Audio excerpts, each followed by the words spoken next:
Hello and welcome. Back If to the anybody, balance.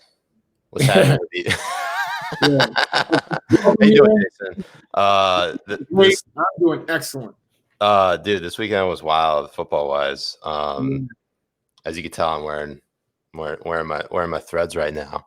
Uh, I are you a Ravens fan or no? So I am a Ravens fan, but just like in basketball, I'm getting Mhm. to a point where I like players more than teams. Okay. And I'm a LeBron fan. I'm just gonna put it out there. I'm not a Lakers fan. I'm not a Cleveland fan. I'm a LeBron fan. Wherever LeBron plays, You're a I'm gonna fan of that team. yeah. And You're one of those people. I'm one of those people, and I'm a fan of Cam Newton. You know, who doesn't like a good comeback story?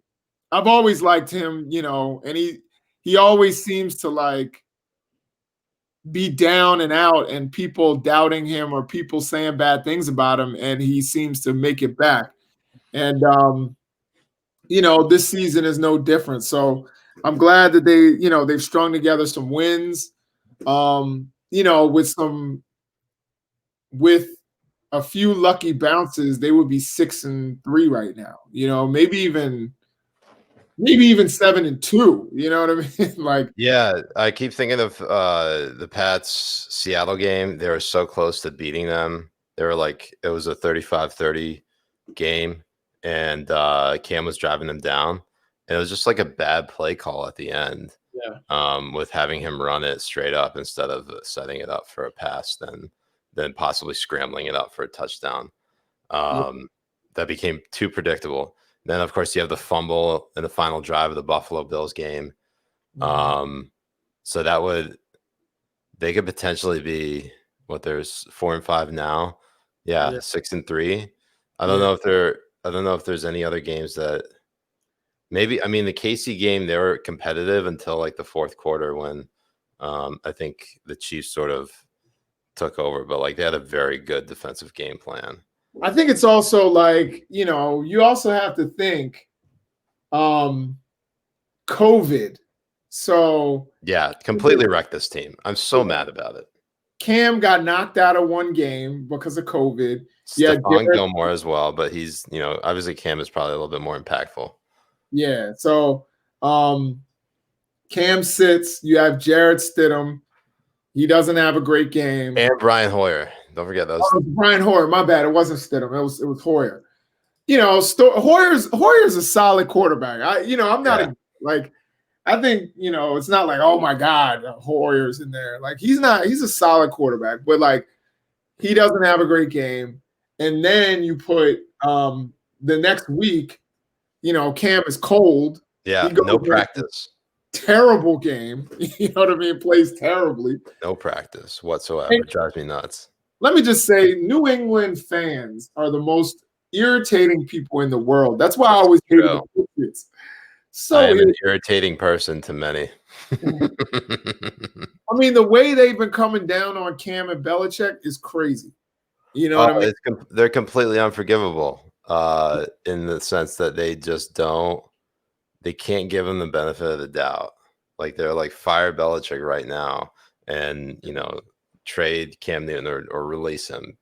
They would never trade him. They release him because of this contract. Yeah. Um, but dude, the Cardinals, man, they've been a pleasant surprise. Well, Kyler Murray, DeAndre Hopkins yesterday making what he what Hopkins made 3 grown men his sons with that Hail Mary catch. right. It's Well, just let me tell you something. First of all, speaking of firing people, you don't necessarily fire. You definitely don't fire Josh McDaniels and Belichick and Cam, who's fourth in the league in touchdowns right now.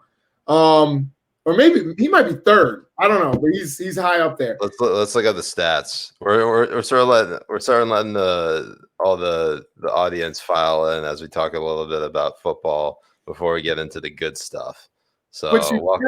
definitely fire the entire Houston Texans front office for letting DeAndre Hopkins go. Like, Oh, it's so ridiculous. I don't know how they did that. like you got to be the dumbest person. Like I'm not, a big fantasy guy or anything like that, but I know not to let DeAndre Hopkins go. And Kyler Murray, he looks like Mighty Mouse out there, just like running in every different direction. Yo, it's wild, man. He is just on. He's on. He's on one. He's on one. Uh, Benoit Ball's ass. Well, they let Bill O'Brien stick around for a while and let him do GM things and let him run the franchise into the ground.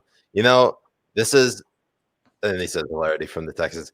I am 100% certain of the Bill Belichick double agent theory. Have you heard of this?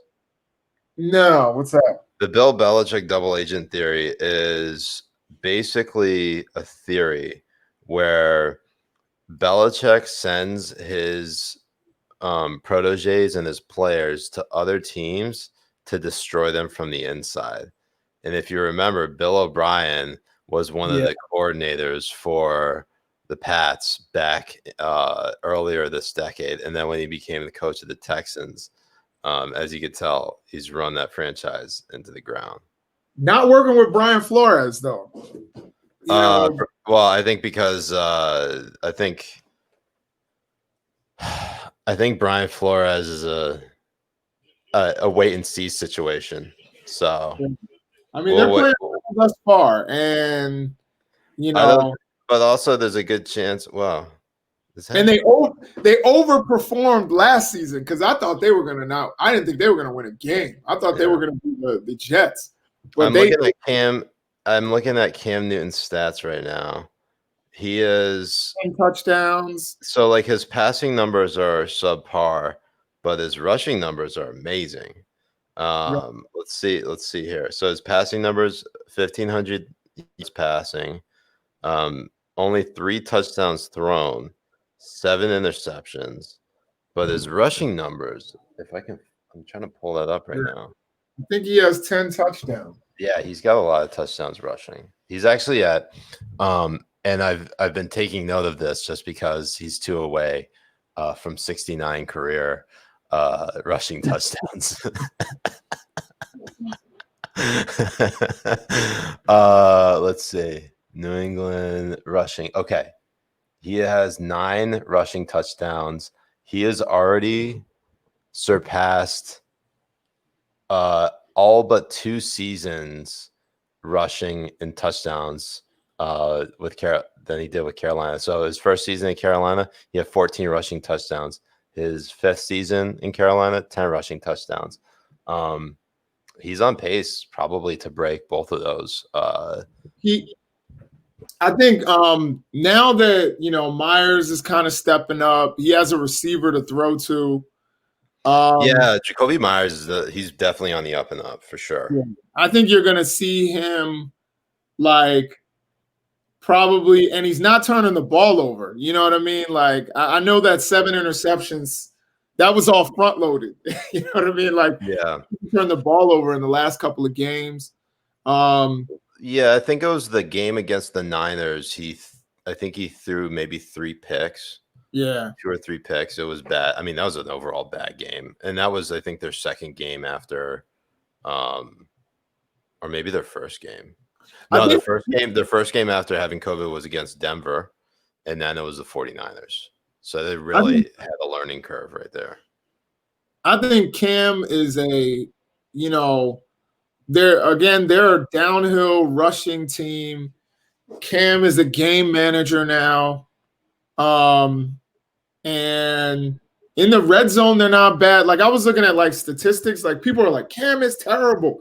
But if you look at the micro statistics, like third down conversions, stuff like that, Cam is doing really well. He's having a damn good season.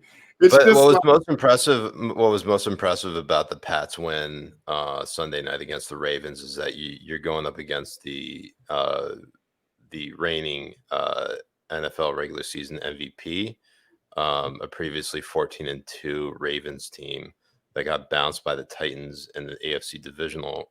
And when you look at for one, Mother Nature definitely played a role here. I would actually say Allah subhanahu wa ta'ala is a Pats fan because of how much rain was coming down during that game. I mean, there was absolutely no way Yeah, the Ravens were going to march down like 95 yards to score a touchdown. It's just absolutely absurd.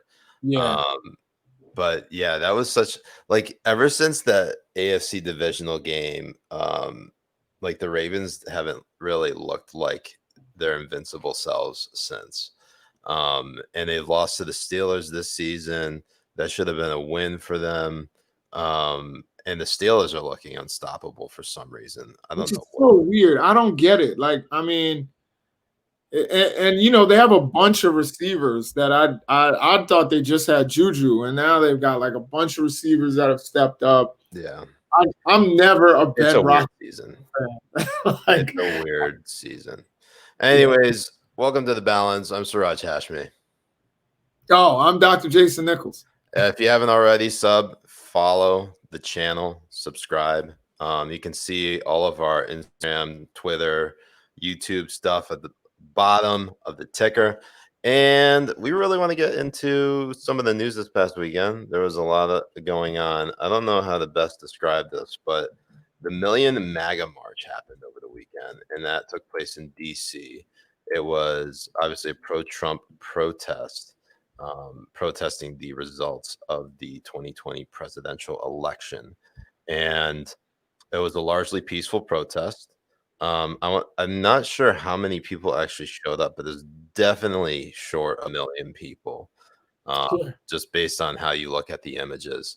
Um, that being said, it was one of the things that it started off peaceful, and then things got heated as the day turned into night, and as some Trump supporters tried to go over to Black Lives Matter Plaza, which is on 16th Street, right in front of the White House, and saw a lot of people get beat up, mostly Trump supporters, from what I've seen on Twitter.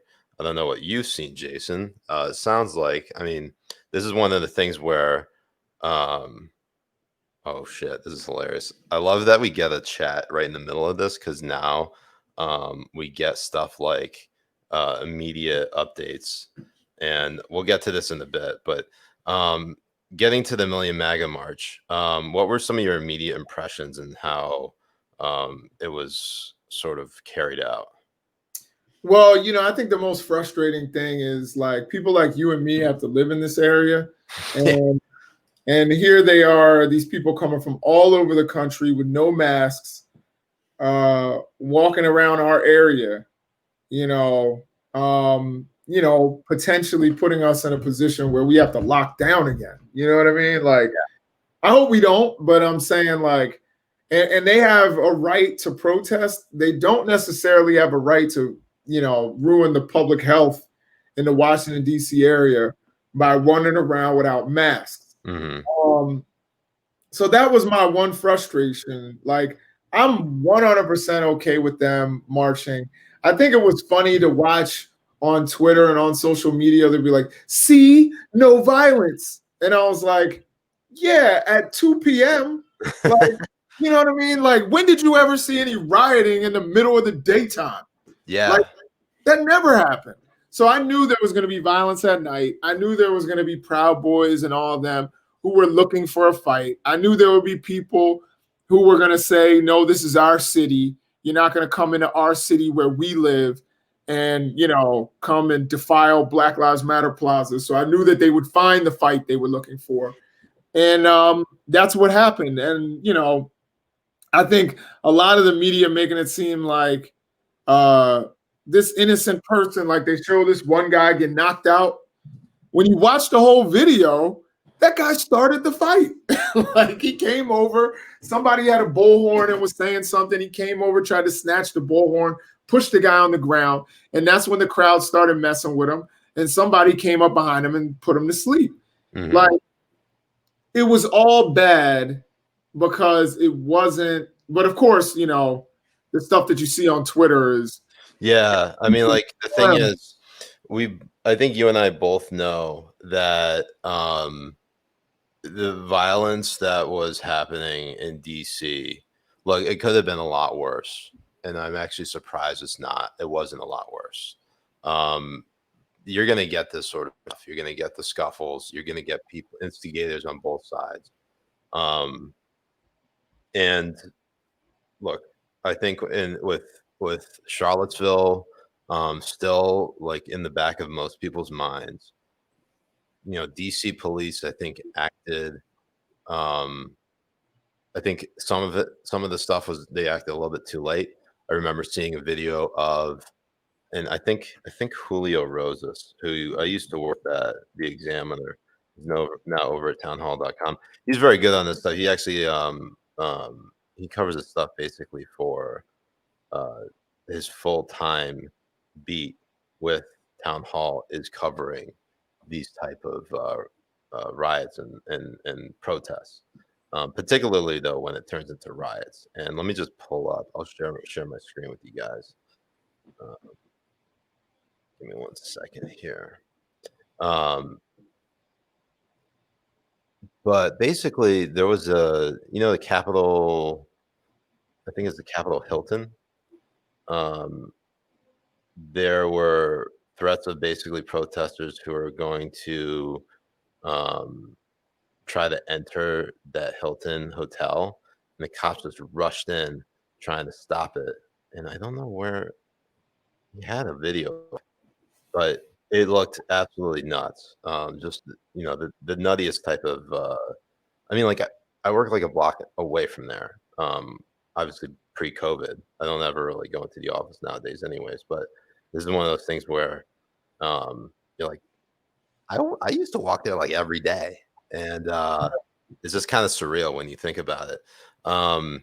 But Jason, do you think this stuff has like any impact? I mean, it's hard for me to imagine that when you look at sort of the upheaval from people in protesting the results of the election, does that really have an impact in changing the outcome or changing public opinion to demand, say, more transparency in our election system?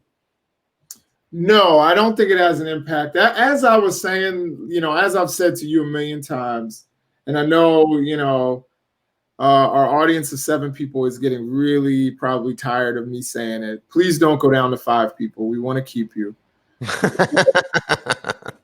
I think like, you and I who are in the media world, like the way that all of this is twisted from the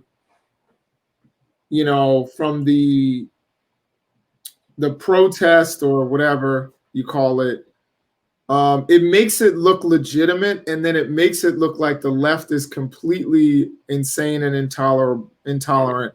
And you see all of this kind of stuff, and you see the doctored videos, and it gets shared on Parler or wherever, and it gets shared a million times by Andy. I don't know how to pronounce his name. NGO. No, it's just no. You just don't pronounce the G is silent. Okay. Is that real, or are we just joking there? No, it's actually pronounced Andy No. Okay, Andy No, and then some of these other propagandists out there. And the thing is, conservative, I don't even call it conservative. The right reactionary media is growing and getting bigger, and I can't even count how many right-wing media outlets have popped up. Mm-hmm. You got News Nation, on WGN now. You got America's Voice. You got the first. America's Voice, the first. Of course, OANN, Newsmax, all these things who are willing to play this. And now, Fox News, which tries to keep some level of integrity, what I'm saying? Like, they're getting slammed. But you've got all of these people who are willing to share this propaganda that doesn't tell the whole story. And I think it's dangerous. It adds legitimacy. It divides us more. And, I think, and at the same time, they're going to say the left-wing media is, out of control and all that. And all really the left has is CNN and MSNBC. That's it. I Again, mean, like, you shouldn't obviously discount like the more progressive outlets like Democracy Now and what's it called? TYT or Yeah, TYT. Of course, since we're also on Twitch, you can't also ignore sort of the growing influence of Hassan Piker, who was of TYT origins, big progressive guy, pulls in, tens of thousands to hundreds of thousands of people and viewers. So, I mean, but huh? but like on cable, you've got all those channels. Yeah, but like the future is the thing is You got cable and Sinclair. TV. I keep saying this. TV is dying. It's the next newspaper. The people who watch TV mostly are boomers, and boomers by and large are fizzling out. Right. So when it comes to this new wave of media and getting people to actually engage in the political process, or at least the civic process, or maybe even engage in, say, whatever culture war you want to have, it's mostly online. And it's going to be, the biggest fight is big tech censorship. And that's why I think conservatives have been complaining so much, is because their ideas, regardless of how you feel about them, whether you agree or disagree, they're largely more policed than left wing or liberal ideas. So, say for example, Matt McDermott, he may be the biggest example or the strongest example of someone who actually got a Twitter label for posting deceiving or misinformation. And I remember it was about a clip about Mike Pence. Let me find this right now. So put it, here we go. I had it just right here. Let me stop the share on this one. But basically what was happening is, why don't I have it on the application window here? All right, so you see that? This is Mike Pence caught on a hot mic delivering empty boxes of PPEs as a PR stunt. Right. And it got the manipulated media tag from Twitter. Guy still hasn't deleted it, but Jimmy Kimmel ended up sharing it. Everyone started thinking that this was like, legitimate administration policy, when like this is, he's actually delivering, like, he was joking about delivering like empty boxes. So it's one of those things where that's like one of the sole examples of misinformation on the left. You're getting like tons of stuff on people on the right. And I would say, I'll concede this point when it comes to, say, election stuff. Twitter's basically been on a free for all in getting people to, or in getting tweets labeled. So, say if you look through Trump's timeline, that I want to do right now, you can see it. You need to list. Wow. You haven't listed. Let me just say, and I must say this. I think some of the people and things you've listed, I'm like, bro, that doesn't deserve a list. And then you left off Donald Trump this week, who went insane. Well, here's the thing, and this is something I've been discussing quite a bit, is that particularly on when I do a list stream or on the Discord, is that when it comes to the election, there's a higher bar to meet, and you have to be particularly egregious. So, say for example, something like this, where it's like, I won the election. Okay, for one, media calls that when it comes to the technicality of the election, it's not over really until December 14th, when the Electoral College actually congregates to vote for the next president of the United States. If after that point Trump still says he won the election, maybe he's less worthy. But at this point, like, Trump has raised the expectation so high for himself, or maybe the expectation is so low, he really needs to have something egregious in order for me to put him on the list.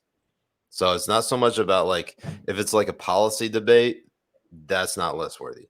If it's something like a chorus of him stipulating that he won the election, and then he has millions of his supporters saying, "Yeah, he won the election," and then you got to have me. Then I got to list everyone there. It's Yeah, tough to say. It's tough to put. It has to be particularly unique and uniquely right. bad. And Yeah, the Joy that, Reid listing was totally legit. I was like, oh, which come one? on, girl. Joy Reid, like you listed her Oh for yeah, which but that was just like that was a boneheaded move. I I was mean, like, come on, Joy. Like, that's not the reason for yeah, for 538 was named. It's just I mean, I get because wasn't it 537 votes, yeah, but that in Florida, but that's not why 538 is 538. Come on. yeah, You know yeah. that. It should be. I mean, like Joy knows better. Yeah, come She on, does. bro. Like that was just like But that's why she was low on the list. And last week, there were a bunch of takes that were wild. But it's interesting is that there were a lot of takes that were not uniquely bad. There were some takes that were like bad and multiple people were saying them. So at that point, you kind of have to take that out and start to think, hey, this is a talking point that's being made. Say, for example, with a hurricane approaching Texas, I saw two people in particular. One was you ever watch Star Trek Next Generation? yeah. Mhm. Yeah, remember the chick who played Deanna Troy, the sort of what she wasn't a droid. She was oh man. I forget my Star Trek Next Generation jargon, but she was uh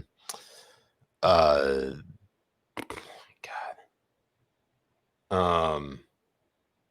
And she's like not fully human. And Marina Sirtis, I believe is her name. She was tweeting about how, like people in Texas deserve to suffer because due to the next hurricane because they voted for Trump. When it was like maybe 800,000, 700 or 800,000 more people in Texas voted for Trump than voted for Biden. So by that logic, um, they all deserve to suffer. It's just like a sweeping statement of like wanting people in a state that voted for a particular person to suffer. It's just like it's awful. Anyways, speaking of like those takes, I saw that and like one other take. I was just like, oh man, like I can't. If I list one, I have to list both, and that takes up two spots. Or if I have to put a tie, and I really want to just have people reserved to just one spot alone for particularly bad takes. So that the list is constantly evolving. I'm trying to make sure that the integrity of the list remains high. And in December 2nd is the list's first birthday, and we're going to do a list Hall of Fame. And the list Hall of Fame will be specifically about the accounts that are so bad that they can no longer be listed. And you can already imagine who's going to be making that, right? So, but Something tells me Jennifer Rubin's gonna be on there. I can think of a few others. yeah, but since we got a bunch of the Habibis in here, I just want to point out, I was going to mention this before we started as we were in the middle of talking about the Million MAGA March. Austin says Chris Paul just got traded Shut up. Where? to the Phoenix Suns, and this is according to Waj. The deal sends Chris Paul and Abdel Nader, Muslim,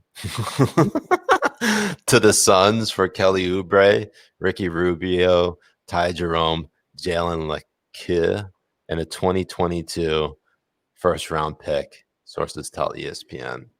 Um, That's a big trade. Yeah. That's a really big trade. Who's in Phoenix right now? Like who? Devin Booker. That's a nice little pair. Yeah. Who else we got? DeAndre Ayton. Okay. And then and he's still relatively new. My favorite, Aaron Baines. You know, the Australian dude with the man bun. Oh, okay.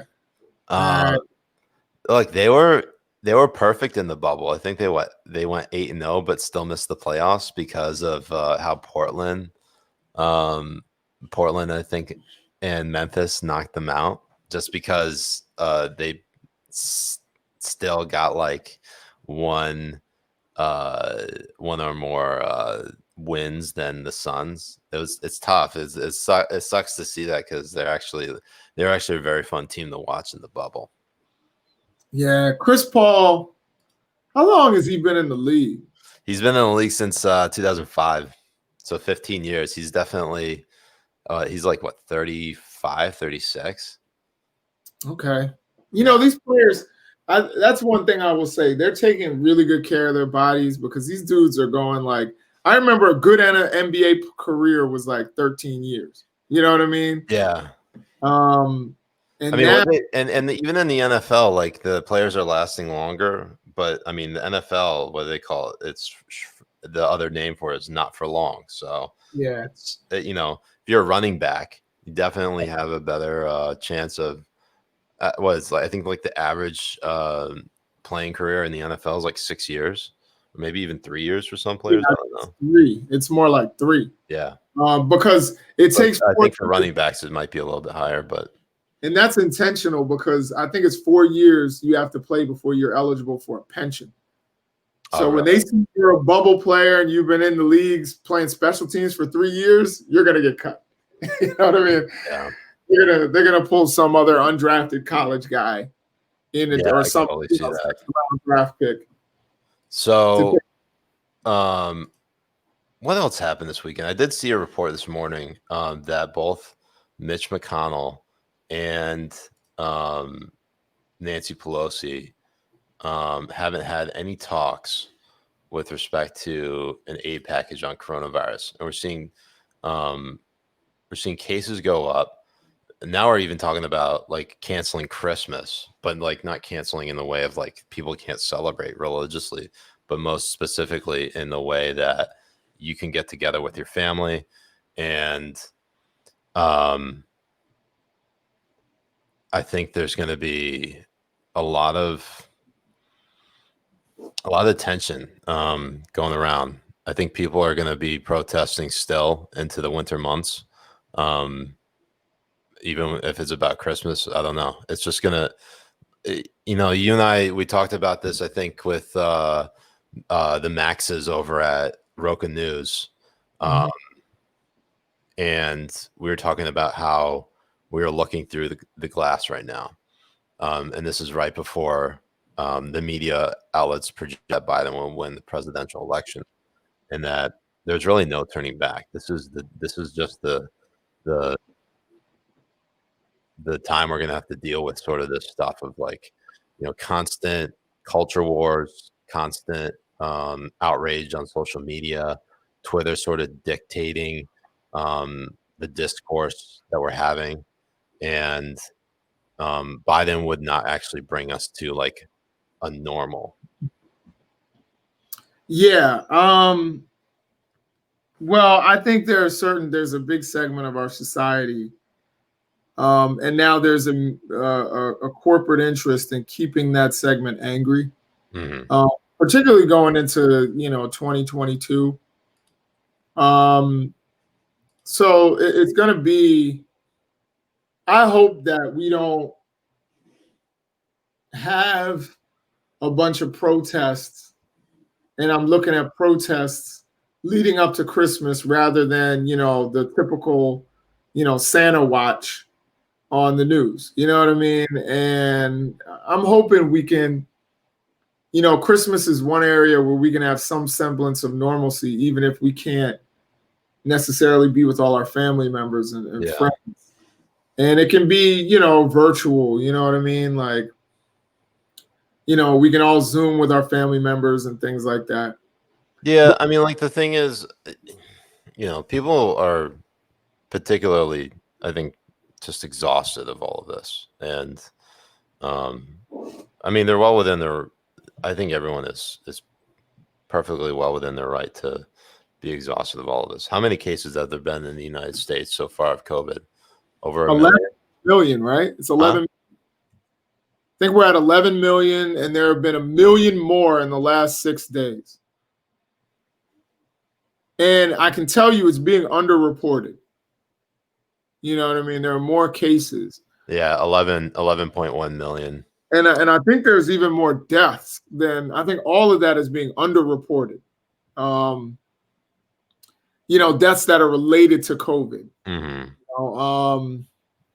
Well, they've had people die from, and this was something that was interesting. I don't know if this has changed at all about how people are dying from COVID, and how they're being reported. Because I remember very early on, like in April, May, June, there was I think there was a report um, in the New York City newspaper. I'm trying to remember which one. I don't know if it wasn't Gotham, but maybe it was a city paper, that was saying that there were a number of the COVID cases of people who had undiagnosed COVID but had experienced symptoms of COVID were being labeled as COVID deaths. So, like, they couldn't confirm that the person was actually diagnosed with COVID, but when that person died and they had symptoms of COVID, they said this is a COVID death. And then I think that, I don't know if that got buried somewhere or if that's actually how people are reporting COVID deaths now. And so that's, most of the experts that I've read say that we're probably closer to 350,000 COVID deaths.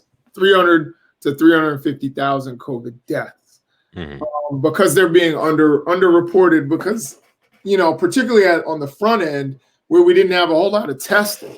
There wasn't, you know, testing available. So people were dying and it was getting listed as something else other than COVID. And I know that the right gets really upset because they say, well, this person had diabetes or this person had heart disease, but they weren't going to die if they didn't get COVID.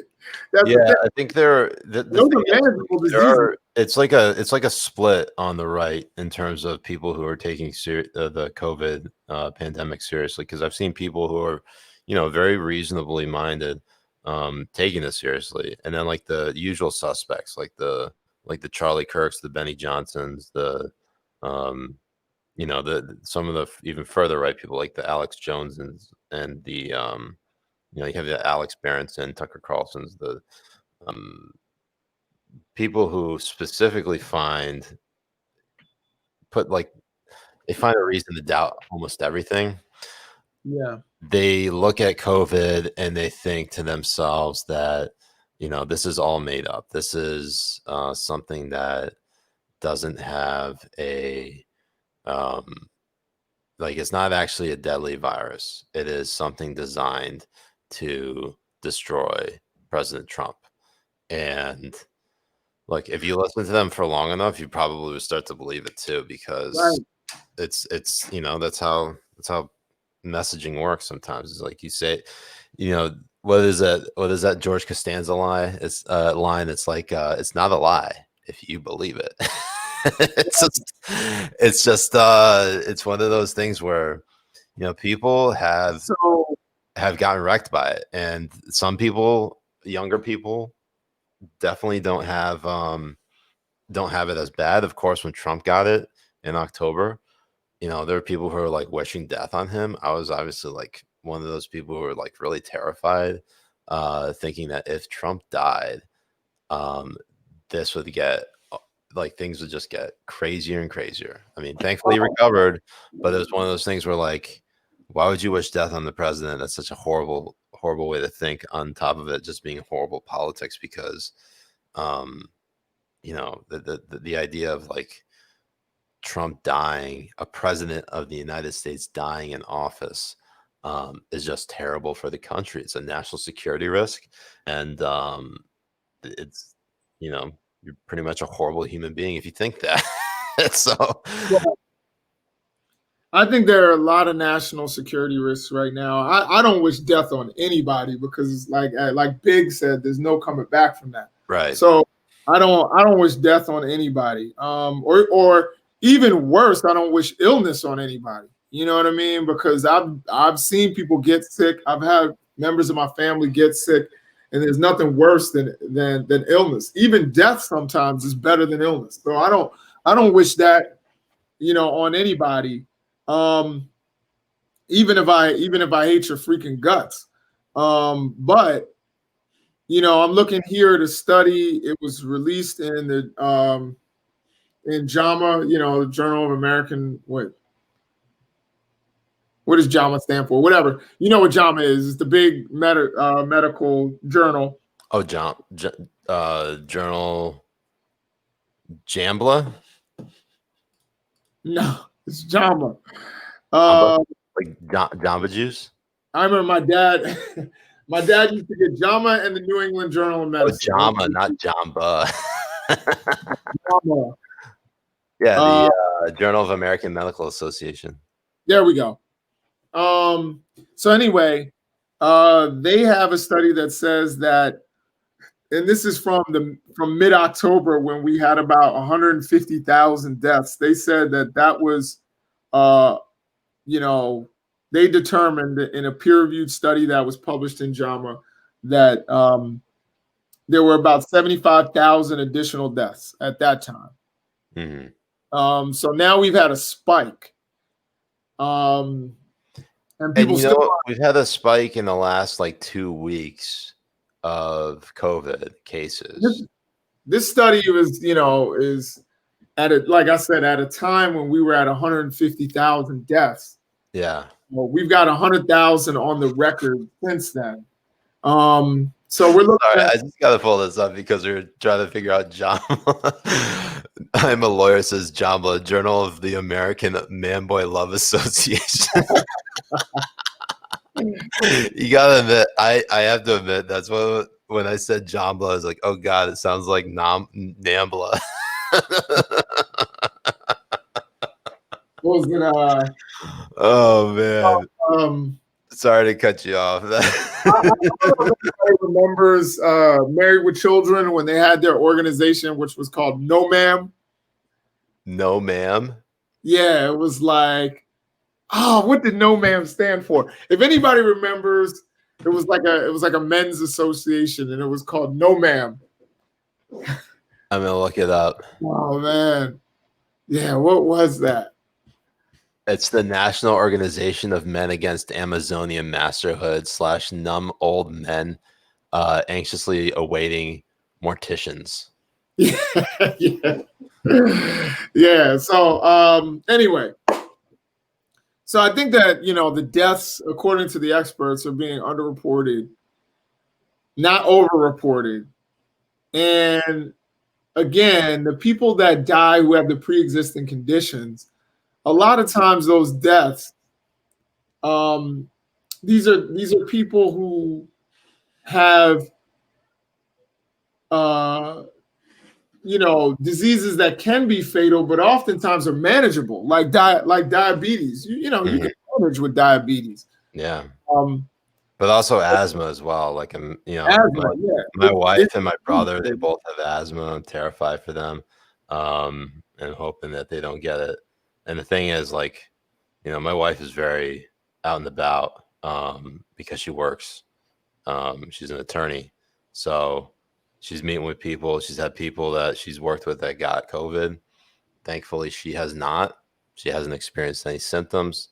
But this is not going away anytime soon, as we've all know. And I feel like, who was it? Was it Michael Bay who was making a movie about how COVID just isn't going away? And there was like a a trailer of like a look into the future, and it was just like, why are we even entertaining this idea?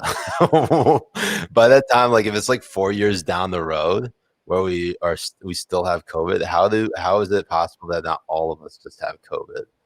Yeah, I think COVID is going to go the way of the flu and the common cold, Yeah, where only the most vulnerable among us are going to die from it. You know yeah, what I mean? Like, people don't know the common cold is a killer, like for certain yeah, people, but most of us are going to get it. We're going to get over it.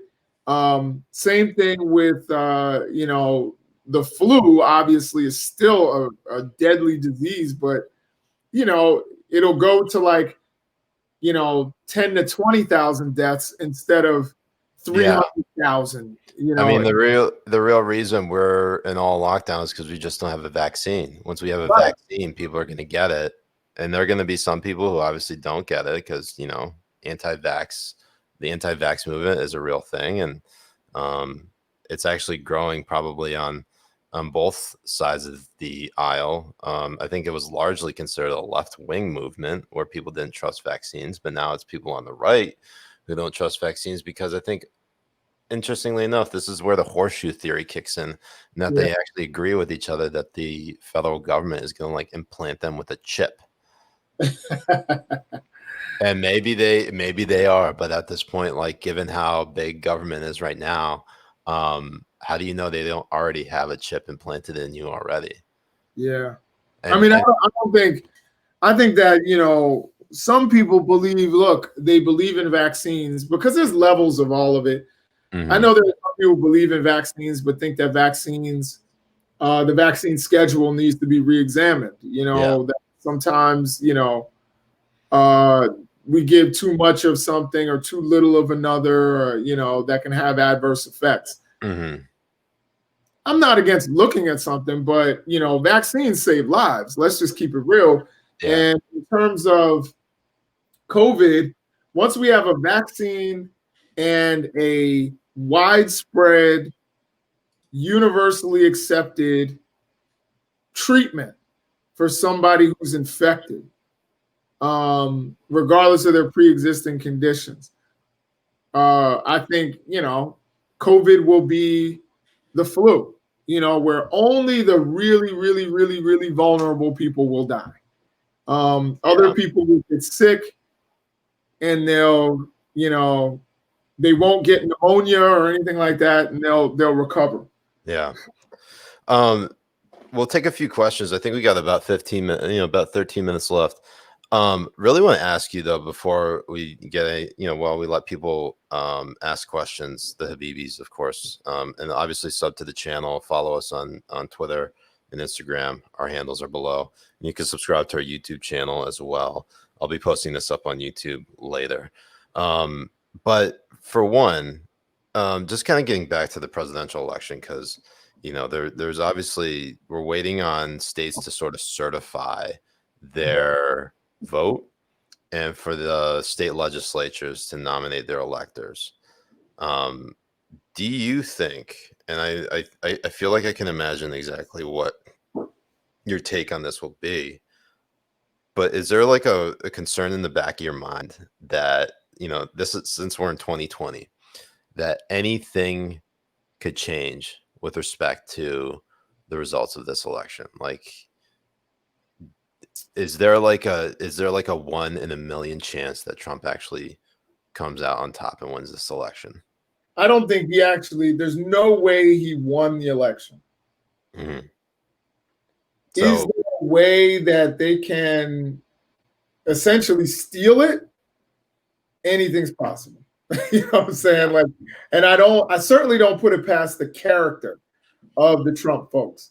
Um, do I think that, you know, they can go in and disqualify votes and this and that and the third, and try to make it? I don't know how you do that with like 50,000 votes or 40,000 votes in Pennsylvania, and 30,000 votes in Nevada, and what was it, like 20,000 in Michigan. Like, I don't know how you do that. They Yeah. lost. The math doesn't seem to be there, but the denial is for a lot of people. I mean, I think there's a segment on Fox News this weekend between Leland Vittert and Aaron Perini, who Perini is a Trump campaign spokesperson or comms person. And I've constantly seen it from her that they believe that Trump will, and you've also seen it from Mike Pompeo, who I don't know is joking, but you can at least look at Aaron Perini as someone who's speaking in earnest and say that because she's saying that there's going to be, inauguration day will be Trump's second inauguration. And I'm looking at it thinking, all right, you have these projections that Trump will obviously win. And there's going to be, they have to produce something huge in order for this to be overturned in Trump's favor. And I'm seeing talks of, like vote switching and like using software engineers to change the vote. And I don't know why the information doesn't seem to be out there. Maybe it is out there and people just haven't really, the people who've been putting it out have just basically been getting blocked. But it's weird. It's just a weird time. And I feel like there was a great tweet about how now feels like a horror movie after the protagonist kills the villain or the boogeyman. There's still 20 minutes left in the movie. It's just like you get that weird feeling in the pit of your stomach that something crazy is about to happen.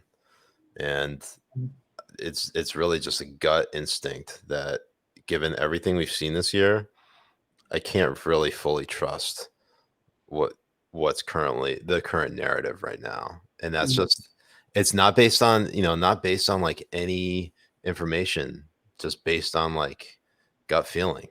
It's weird. Yeah, I feel you there. I mean, it's a scary thing. It's a scary thing. Yeah. Anyways, Fuzzy, thanks for tuning in, Fuzzy. What does Dr. Nichols think about Earn? Is he a viable 2024 candidate considering he is running on a Deport Siraj platform? Yeah, I mean, we've been trying to deport Siraj for a minute now. I think, we tried to Muslim ban him. Somehow he got around that. I think Siraj was really the impetus for the Muslim ban that came. That guy in. He can't go anywhere. But he was, I think Siraj, claims to be born in the United States, but so does Barack Obama, and they're both, Muslim, foreign Muslims. So, Professor Popper says faithless electors are still a reality. I mean, there are some. I think they're going to be largely faithful, but what was the final electoral college count in 2016? It was like maybe 3 were faithless electors. It was something small. It's not going to be like on that level, but I think there's like, I think in Trump world, they're pinning their hopes on like faithless electors really changing the outcome of this election. And look, hasn't happened before, but doesn't mean that it can't happen. So Austin says opinion on this tweet. That's Matt K. Lewis. I actually think I pulled it up here. This is actually interesting. Look at this. Let me zoom in. Matt Lewis, conservative. You familiar with Matt Lewis? no. Okay, well let's see here. Let's see what this original. So this is from The Atlantic. I think Obama had done an interview with Jeffrey Goldberg, who is the editor in chief of The Atlantic. Let's see if I could see. All right, it says Obama, yes, and it's this indication of parts of popular culture that I've missed. It's interesting. People are writing about the fact that Trump increased his support among black men in the 2020 presidential election, in the occasional rapper who supported Trump. I have to remind myself that if you listen to rap music, it's all about the bling, the women, the money. A lot of rap videos are using the same measures of what it means to be successful as Donald Trump is. Everything is gold plated. that insinuates itself, it seeps into the culture. So Max Haney says, boo. Matt Lewis says he has a point. And then Matt Lewis says, as a president, Obama is much more conservative than Trump. It's not even close. Interesting take. And for one, I'm just going to add that to my bookmarks in case it needs to be listed later. But for those, for the Habibis who are not, who don't recognize what's happening in the background, that's actually Travis Scott right behind us, dressed in the Batman costume. So we are very well attuned to the genre. Jason himself raps, and I make beats from time to time. And I think we're going to collaborate at some point in time. Now that the election is over, I think that we actually might make that happen, both on screen and off screen. But I want to. The thing is, you recall probably better than I think you and I probably know this pretty well, and that Trump has been seen as sort of a not gargantuan, but sort of like a standard, like the example that a lot of rappers in the 90s and 2000s, before the birther movement in 2011, that Trump was sort of like the beacon that every rapper wanted to be. Like you had I remember you had Morris Day and the Times, and they're obviously not rap. That's not a hip hop group, but Morris Day and the Time, which fell under the Prince umbrella. They had a song that was written by Prince called Donald Trump Black Version. And then as the years progressed into the 90s, you start moving past the golden age of rap. You start to have more rappers, entering like the gangster mafioso style of rapping. You have Nas, you have the Wu-Tang Clan, Mobb Deep, Jay-Z. A lot of them started, Biggie, of course, Tupac, rapping about Trump in a positive light. He represents fame, he represents success, wealth. Women are constantly flocking him. And that was like something that every rapper, the braggadocio, everything about him, a lot of rappers in particular really liked.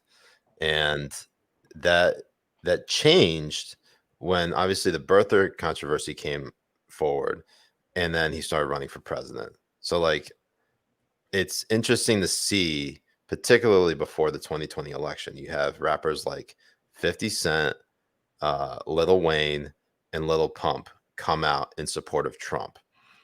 Kanye West came out in support of Trump back in 2018. In 2016, after Trump won the election, Kanye was spotted at Trump Tower meeting with Trump, and it seemed like he was flirting support for him. But back in I'd say back in 2018, that's when he really fervently came out in support of Trump, wearing a "Make America Great Again" hat.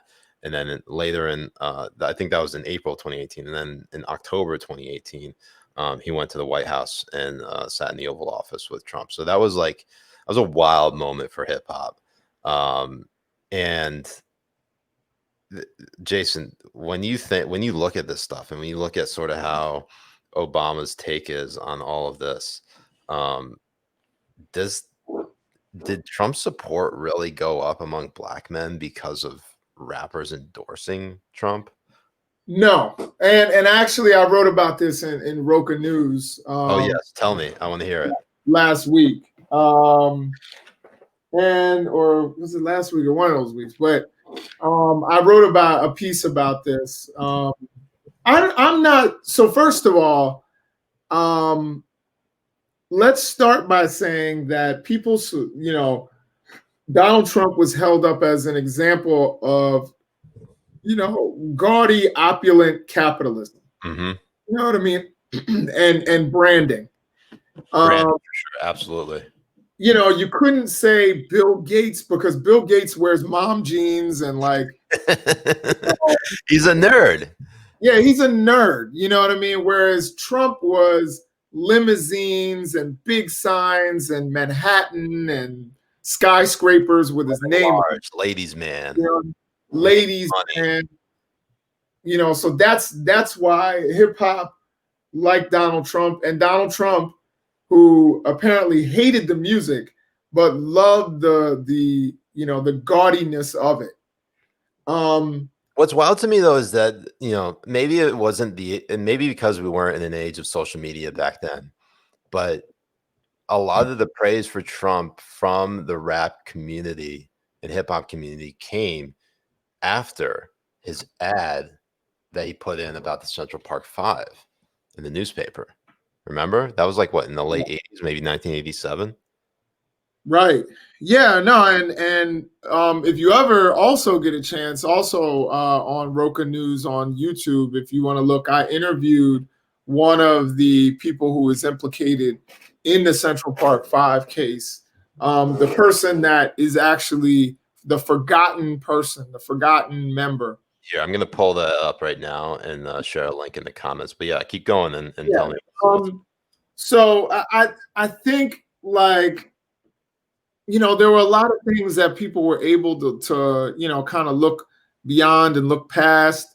And Donald Trump did a good job. He's somebody who doesn't really have like moral positions. His moral position is what's going to get him ahead. So if that's being cool with Al Sharpton, you know what I mean, which he was, if that's shaking hands with certain preachers in the Black community, if that's being cool with, if that's being a registered Democrat, he'll do that. If that means, doing speeches in Alabama, he'll do that as well. So I think, Donald Trump is, he's like the swampy Manhattan chameleon. You know what I mean? One thing that's interesting, though, and this is, I think about this quite often because, there are a lot of people who think Donald Trump is just straight up racist. And I don't know if I 100% agree with that because I think there are times where he absolutely is racist. But there are other times where I'm thinking, this is a guy who's mostly an opportunist and he likes people who like him. Absolutely. So he doesn't care about this is, I think, one of those people. Like when you talk about people who are like colorblind, I think Trump is like considered by many perspectives. I think he is in many ways colorblind because he does not care what he doesn't care about the person's background so long as they like him. If they don't like him, he almost uses that against them. I think that's true. But here's the thing. I think how you're defining racism, I think that's one of the things that the left and right miss each other on. Mm-hmm. The right thinks that racism is defined by the most extreme, egregious forms of racism, meaning I hate you, I don't want you anywhere near me, I will commit a violent act if you're in my presence. And they think that's what racism is, like Ku Klux Klan. And they're right, but there are, in the words of Meek Mill, there are levels to it. And I think Donald Trump is within the realm of racism.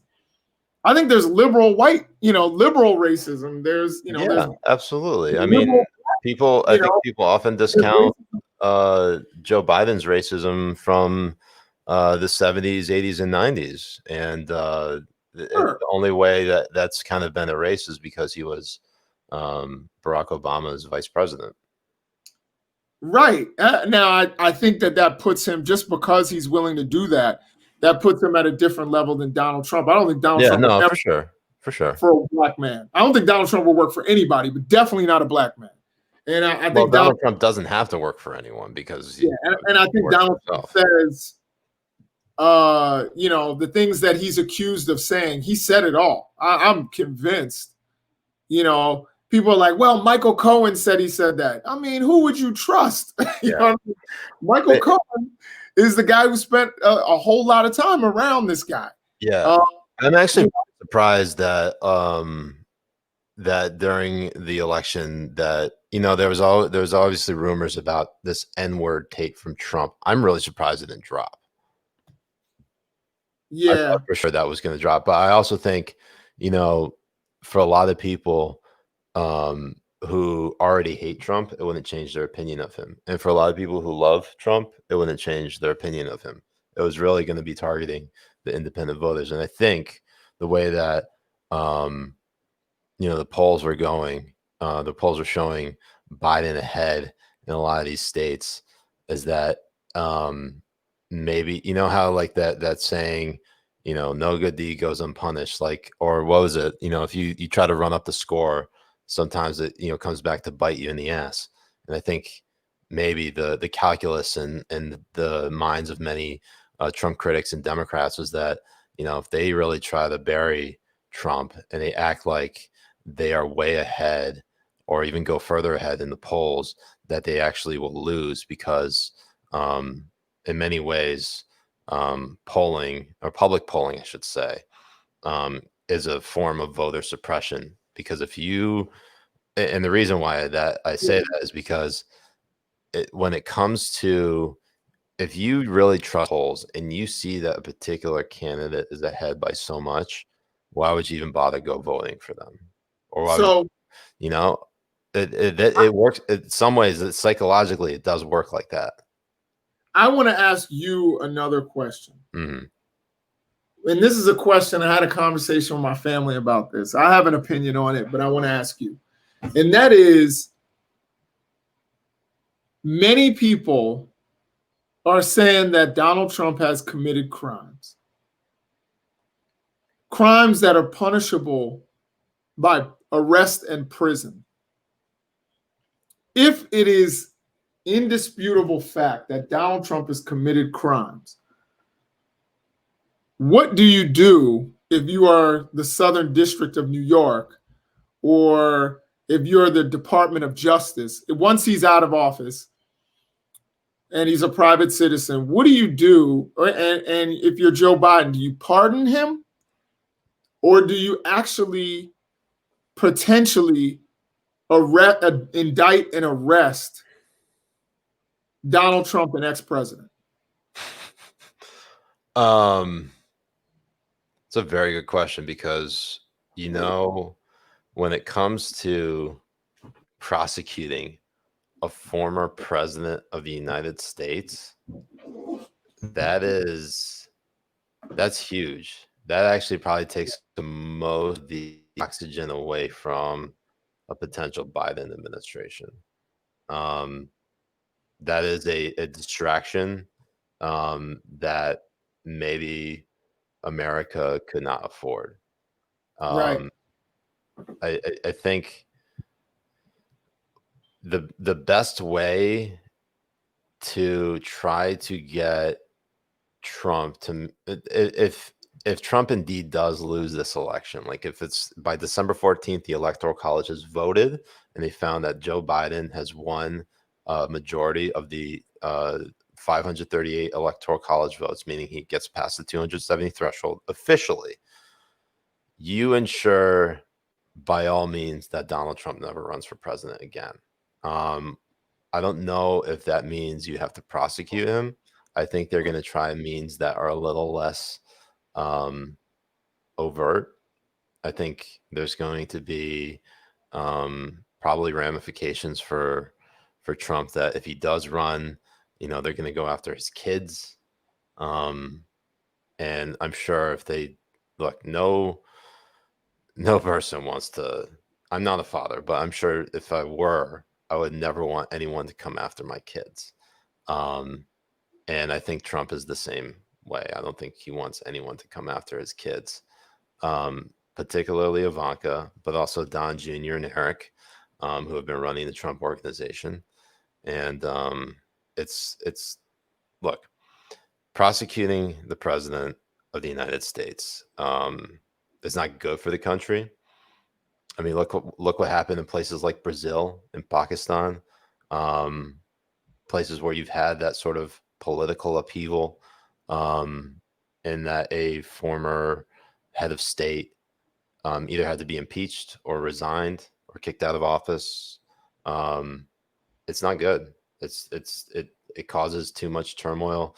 people lose faith in the institutions and the systems that are currently set up. Of course, it's already happened on a pretty wide scale. But I think if they're, I think if you're going to look at people who are going to really start to become disillusioned or even try to bring about some sort of revolution, I think prosecuting the former president of the United States, a former president of the United States, particularly one who's beloved by at least half of the country, that would do that. And I know people have talked about the only reason why Trump was running for re-election was to avoid prosecution. Honestly, I can't see him really get prosecuted now. So here's what I think. I think you're right.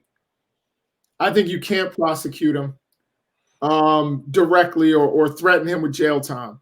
What you can do is work out some sort of plea deal, hopefully, where you take away the benefits of being an ex-president, like security briefings, or do former presidents get security briefings still? I think they do. I think they certainly have access. They have a security clearance. I'm pretty sure, and Trump can't be trusted with that anyway. I'm a little worried about that anyway. But hold on, no. Would he actually read them though? Yeah, someone That's will. Another question. If you give him a security briefing and tell him his name is in it, then he'll read it. But if it's not, he's not going to read it. Yeah, I don't know. I think what he'll do is he'll leak it to One America. You know what I mean? Or he'll give it to. Yeah, I mean, you do have that. You do run that risk, but Rudy Giuliani is somebody who, like, if you have an opportunity, prosecute the hell out of him if he's committed a crime. Like, yeah, I mean, obviously, it depends on the crime because you have to think about is the level of prosecution worth the risk of the divide in the country that it's going to cause? And I'm not sure if people. Yeah, no, I agree. The answer to that. I think Rudy Giuliani, you can do. You can't do it to Trump. I think you can do it. It also depends. It largely depends on the crime too, because like white collar crimes are treated so differently now.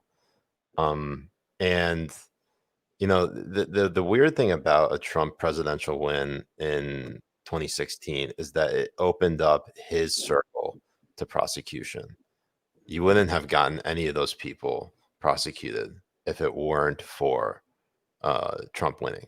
So like Michael Flynn, Paul Manafort, who else? George Papadopoulos. It's just, none of this stuff would have happened. Yeah, no, I don't think so either.